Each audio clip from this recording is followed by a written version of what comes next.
Praise the Lord. സ്നേഹമുള്ളവരെ, റോമ 13:13 വിശുദ്ധ പൗലോസ്ലിഹ നമ്മോട് പറയുകയാണ്, പകലിന് യോജിച്ച വിധം നമുക്ക് പെരുമാറാം.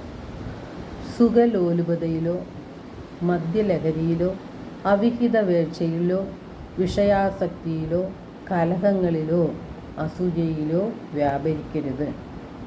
ലോകത്തിൻ്റെ ആസക്തികളും പ്രലോഭനങ്ങളും നമ്മുടെ ശരീരത്തെയും മനസ്സിനെയും കീഴ്പ്പെടുത്തുന്നുണ്ട്. ഈ ലോകത്തിൻ്റെ സുഖഭോഗങ്ങളിൽ മുഴുകി ജീവിതം നശിപ്പിക്കുന്ന മനുഷ്യർ സ്വയം ബുദ്ധിമാനാണെന്ന് വിശേഷിപ്പിക്കുകയും ചെയ്യാറുണ്ട്. 2 കൊറിന്ത്യർ 4:4 തിരുവചനം പറയുന്നു, ഈ ലോകത്തിൻ്റെ ദേവൻ അവിശ്വാസികളായ അവരുടെ മനസ്സിനെ അന്ധമാക്കിയിരിക്കുന്നു. തന്നിമിത്തം സുവിശേഷത്തിൻ്റെ പ്രകാശം അവർക്ക് ദൃശ്യമാകുന്നില്ല എന്ന്. ദൈവം ഒരു വിമോചകനായി ജീവിതത്തിൽ ഇടപെടുമെന്ന യാഥാർത്ഥ്യം വിശുദ്ധ അഗസ്റ്റിൻ്റെ മാനസാന്തരം നമ്മെ പഠിപ്പിക്കുന്നുണ്ട്. അസന്മാർഗിക ജീവിതം നയിച്ചിരുന്ന അഗസ്റ്റിനെ വിശുദ്ധ അഗസ്റ്റിനാക്കി മാറ്റിയത് വിശുദ്ധ പൗലോസിൻ്റെ റോമ 13:13 വചനങ്ങളാണ്.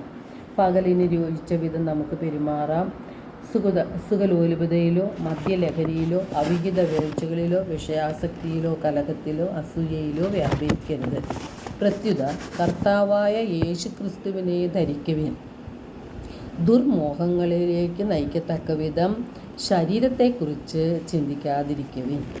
ഈ വചനങ്ങൾ തനിക്ക് വേണ്ടി ദൈവം നൽകിയതാണ് എന്നൊരു ബോധ്യം അദ്ദേഹത്തിനുണ്ടായി. അതിൽ നിന്നാണ് ക്രിസ്തുവിൽ ആയിരിക്കുവാനായി അദ്ദേഹം മാറിയത്. അദ്ദേഹത്തിൻ്റെ അമ്മ മോനിക്ക പുണ്യവതി നിരന്തരം അദ്ദേഹത്തിന് വേണ്ടി പ്രാർത്ഥിച്ചിരുന്നു. ആ പ്രാർത്ഥനയുടെ ഫലമായി സഭയ്ക്ക് 2 വിശുദ്ധരെയാണ് ലഭിച്ചത്. വിശുദ്ധ മോനിക്ക പുണ്യവതിയും വിശുദ്ധ അഗസ്റ്റിൻ പുണ്യവാളനും. നമ്മുടെ ജീവിതത്തിലും നാം തെറ്റുകളിൽ അകപ്പെട്ട് ജീവിക്കുമ്പോൾ ദൈവത്തിൻ്റെ വചനം, അതായത് ദൈവം ഇടപെടാറുണ്ട്.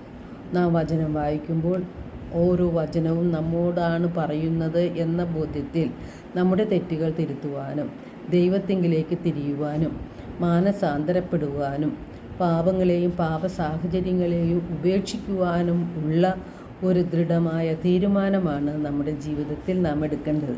നമ്മുടെ ഹൃദയത്തിൽ നിന്നും എല്ലാ അശുദ്ധിയും തിന്മകളും നാം ഉപേക്ഷിക്കണം.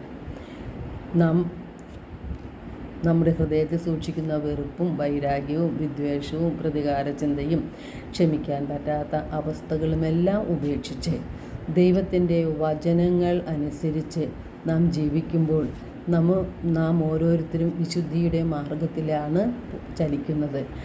അതുവഴി പിതാവിൻ്റെ അടുക്കലേക്ക് എത്തിച്ചേരുവാൻ നമുക്ക് സാധിക്കും.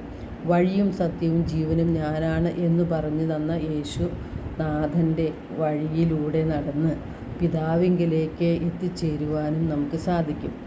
ദൈവവചനങ്ങളാണ് യേശുവിൻ്റെ സന്ദേശങ്ങളായി ബൈബിളിൽ നാം കാണുന്നത്.